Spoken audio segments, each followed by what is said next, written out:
Welcome to Small Arms Solutions. Today we sort of have an end of an era. A day or two ago, FN announced officially that they were canceling the SCAR 17S and 16S rifles. Well, this has been probably coming for quite some time. Those of you who follow my videos, and I encourage you to watch my videos I've done on the SCAR 16 and the SCAR 17S. SCAR 17 I did a two-part series on, which talked about the military history of it, the issues that it had. And many of you who know me, I haven't really been a SCAR fan. I've always felt that the gun was extremely overhyped for what it was. But we're going to talk a little bit about the gun. Again, those videos are far more in depth than from what I'm going to get into here. But let's talk about a little bit about what the SCAR was and really wasn't. 2006 was a SCAR competition in that time period, and there was when this was going on. Basically, SOCOM was looking for a rifle to replace the M4A1s. At that time, there were some things that were going on with the M4. First off, the M4s were having some problems with bolts breaking, and that was an issue that Colt was dealing with. The second was barrels that were melting and barrels that were causing failures. This was a major problem because these were lightweight barrels that weren't designed to do the kind of work that SOCOM was doing. They couldn't take that kind of a heavy volume of fire. So there were some issues that the M4 was having at that time. And also, SOCOM wanted to be able to make modifications to the M4, their own modifications. However, they couldn't. The M4, M4A1 were U.S. Army type classified rifles, and the Army was a procurement agency. And Colt wasn't willing to make any changes in that rifle that were marked outside of the TDP. So SOCOM really wanted a gun that they could be the project manager on and that they could change at will. So that sort of led into what the SCAR program was. There's lots of different versions of what went on with those trials. There were several manufacturers who were involved with that. But the final ones that it came down to was the FN version and the Colt Type C. Now, the Colt Type C was Colt's monolithic upper receiver with an external piston design. Colt submitted three, Type A, B, and C. A was a one-piece upper receiver, internal piston. B was utilizing our armed SIR system, a free-floating rail, standard receivers. And, of course, C was the external piston. It was very clear that SOCOM wanted an external piston gun. For some reason, Colt put in the internal piston guns as well, which did very well in the trials. When all the trials came down, I talked to people who were actually involved with the testing. The Type C SCAR performed just as well, if not better, in some areas as the FN variation. Now, according to the people that I have talked to, the decision to go with the FN was more political than it was mechanical. Because of the issues that we're having with the M4, the people at SOCOM felt that the FN was a better option because they felt that it was going to be more modular, which ended up not being the case by no means. They also felt that the troops that were getting it, or the SOCOM guys that were getting the Type C, would feel like they were getting the exact same gun they already had because it was basically still an M4 platform. So they felt that they wanted something that was newer. Well, there you go. So the winner was made as the FN variation. However, once the trials got underway, there's a lot of problems with the FN SCAR in the finalized rifle. We had issues with parts breaking. We had issues with the trigger modules breaking. We had issues with failures to feed properly with PMags. We had double and triple feeds that were issued. Wrong cartridge cases that were getting clogged up inside of the receiver because of the way the design was. The gun had a severe amount of issues. By the time the trials were coming down and by the time they were looking to start integrating them into SOCOM, all of a sudden there was a complete cancellation of the program. SOCOM said, we don't want the Type 16 any longer. There's a couple reasons for that. One was fiscal, one was money. Two was also Colt and SOCOM had now finalized the M4A1 rifle. Now, the M4A1 rifle prior to was just a selective fire full automatic instead of burst M4. Now, the new M4A1 SOCOM, which was the Sapbod Block 1, which utilized the SOCOM heavy barrel, the new heavy profile barrel. That heavy profile barrel made all the difference in the world for as far as issues with overheating and with barrels melting. Those problems completely went away. The other one was Colt got their shit together on the bolts. They got the bolt problem fixed where the bolts weren't cracking anymore and breaking more. It was a quality control problem that they had to deal with. Those of you who bought my book, you'll see that there are certain bolts that have month codes on them. You would also have a month code on the bolt. So you would say MP A-C. You would have, go through the alphabet, then it would go through the alphabet with underlined. So you'd be able to track what month they were, so you knew what was going on with those batches till they got the problem fixed. Now with having the bolts fixed and having the proper barrels, there was nothing the SCAR could do that the M4 could not. The new M4A1 could not. The SOCOM guys were already used to the rifles. They liked them. They were accurate. They were reliable. They were modular by swapping out barrels. When SOPMOD Block 1 came out, we had the Mark 18 upper receiver, we had the SPR upper receiver, you had the standard M4 upper receiver, so you had all that modularity that they were looking for. The adaptation of the rail, you had more. You were able to add the force multipliers. The M4A1 it worked. There were still some of the units that used those, the FN, the SCAR rifles, but it never really went anywhere with the U.S. government. It was sort of for all intents and purposes, it ended up as a failure. Now, you'll hear people who disagree with that, but look at where we ended up with it. The gun ended up never really being issued. However, the Mark 17 or the SCAR 17, that did have some people who really did like it in SOCOM. They did procure some of those. It primarily replaced the Mark 12 and the Mark 11. However, talking to several SEALs, there were some people who got the new Mark 17 and they did not like it. They wanted their Mark 12s back. Now, as good as the SCAR Heavy was, or the 17 was, it had its fair share of mechanical problems as well. It required a lot of attention to get the thing to work properly. You had issues with stocks breaking. You had issues with harmonics from the receivers destroying optics, destroying thermal cameras, destroying IR pointers. Those harmonic issues. You had problems with the trigger modules cracking. You also had problems with the magazines as well. Those magazine base plates would break right off. You would have a lot of other companies that would have to step in. Unfortunately, FN, after it lost that major contract for the SCAR, sort of gave up on the rifle. They basically gave it in a standard format, and that was the way they kept it. Horrible trigger. So a lot of other companies had to basically get involved with it. So, for instance, to fix the problems, Geisley stepped in with their Super SCAR trigger to actually give a good trigger for this rifle. Anybody who has a SCAR, you would know that trigger is absolutely horrid, and the SCAR would definitely need the Geisley trigger. Very, very expensive. I'm not sure if Geisley is still making them anymore because, again, the SCAR was just never a popular rifle in sales because it was so damn expensive. Another company that got involved with it was Handle Defense. Handle Defense probably did more test evaluation and more studies on the SCAR than FN did. They went after several of the issues, and most importantly was the lower receiver, making them out of different types of materials, magnesium and aluminum billet, basically using that as more of a sink that would get rid of those harmonics that would damage the optics.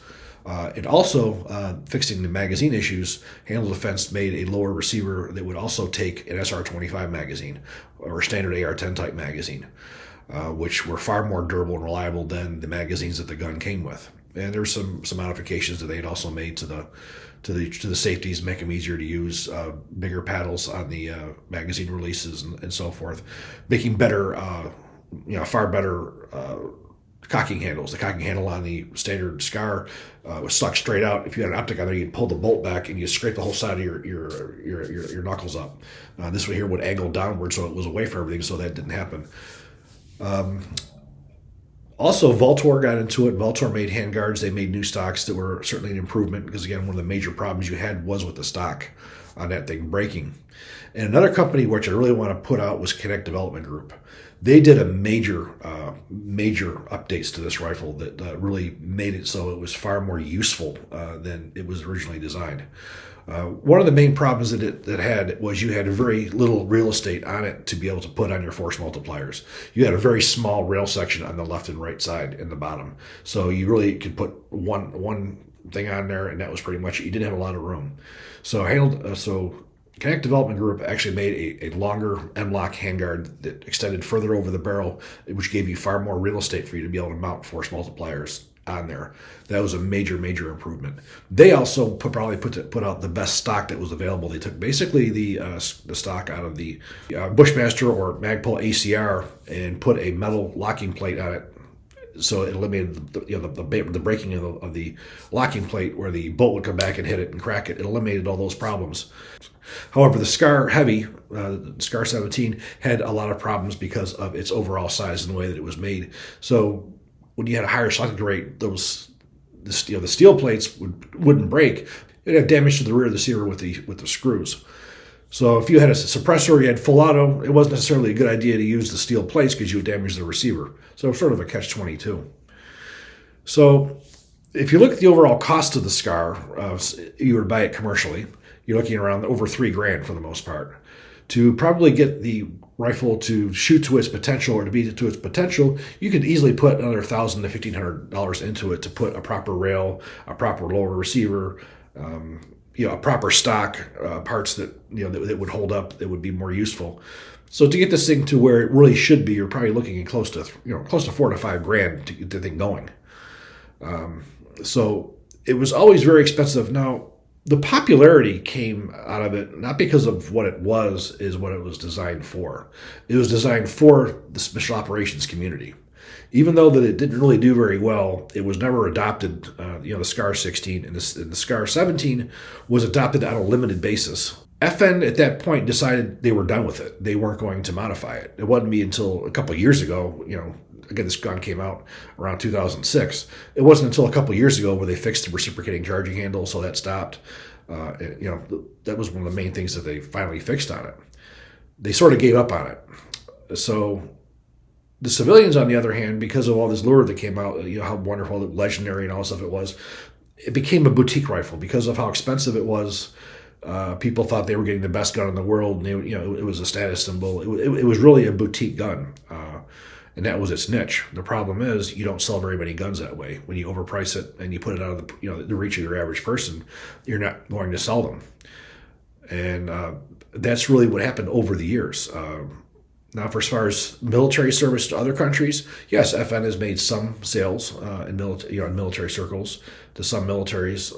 If you look at the overall scheme of things, it doesn't really amount to all that much compared to an M4 or an HK416 or a gun like that's been used widely throughout the world.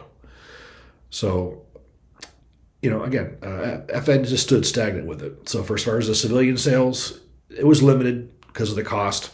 They kept that cost up there high, so it eliminated a lot of people's ability to have them in reach. So now here we are, finally. Time to let it go. We know that FN is going to be coming out with a new rifle at SHOT Show that's going to be replacing it. The one that we're looking at, it looks like it's in a 6.5 by 45. That's a brand new cartridge. It's a proprietary cartridge, which I expect this new rifle will have 5.56 and 7.62. We'll see when SHOT Show comes to what it is. They've said to customers that whatever we got is it, that we'll support these for a period of time. They didn't specify how long they were going to be supporting the parts for replacement. Here's another issue. If you look at the companies that have supported the rifle, they haven't supported them with the mechanics. They were supported them with stocks, with pistol grips, with rails, with things along those lines. When it comes to bolts, bolt carriers, trigger mechanisms, lower receiver parts, barrels, nobody else has come up with those kind of parts. Barrels are going to be ones that are going to be the hardest thing to get with those. Spare barrels for the Scar 16 and 17 were always over $1,000 to begin with, just for the barrels. So those of you who have these, if you're looking to buy replacement parts, try to imagine what those replacement parts, if you get them, what they're going to cost. And those of you now who have these as collector's items, how much are you going to want to shoot these, considering your limitation on being able to buy parts. So we've gone from this high-priced rifle now to pretty much a safe queen, because again, are you going to be able to get parts at a later date? And quite frankly, now, considering the guns normally went for over $3,000 for a standard rifle, I can't imagine what the prices are going to go up now for as far as the collectors are concerned, because it's going to be done. So those of you who have them, I guess now you have investments. Now, just a little bit of sort of a word to the wise on investments. The rifles that are going to really keep their value are going to be the brand new ones in the box, the ones that are unmodified. For the most part, when it comes to rifles values, people want them in their factory original condition. So, spray painting them and putting other parts on them, that's probably going to detract from the overall value. So, sort of keep that in mind. Now, again, I was expecting this to happen quite some time ago because, again, if FN would have put this in a more reasonable price point, it could have been far more competitive. But the reality is for the cost that this rifle did, there was nothing that it could do that any AR platform couldn't. Just as accurate, just as reliable. The AR platforms were not nearly as bulky. When you look at it, especially you look at the cost, you really have to ask yourself, what really did you get out of a SCAR rifle over any of the current platforms that were out there? Try comparing a SCAR 16 to a Bren 2 or something along those lines. Not really much that it does these other modern rifles, which have been sold in much larger quantities and have much more of a proven record due to the fact that there's more of them in service. So I'm sure there's going to be a lot of you guys out there who are SCAR fans. They're going to be devastated by the fact this is coming to an end. But as I said, keep in mind, what the options are coming forward. What's your parts availability going to be? How much are you going to want to shoot these guns if you're going to worry about if I break a firing pin and I can't find a firing pin? Now I have basically a club. That's about it's all it's going to be worth. I definitely encourage any of you guys who want to keep these guns to try to hunt down as much parts as you can, especially bolts, firing pins, extractors, any fire control components. Anything you can get your hands on that maybe could potentially keep that rifle running. I will be looking for those parts. I don't recall, but if I do, actually, I don't recall being able to buy parts ever directly from FN. I believe you always had to go through, a distributor, a factory authorized distributor. So I'm not quite sure who that was.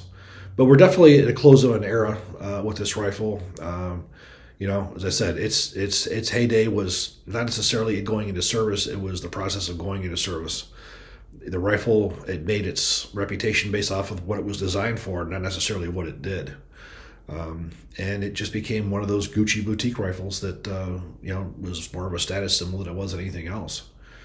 I have a SCAR 17, I have a SCAR 16. I've actually fired real Mark 17s and real Mark 18s on many, many occasions. It wasn't a platform that really ever did anything for me. I remember the first time I fired a SCAR 17 or Mark 17 on full auto.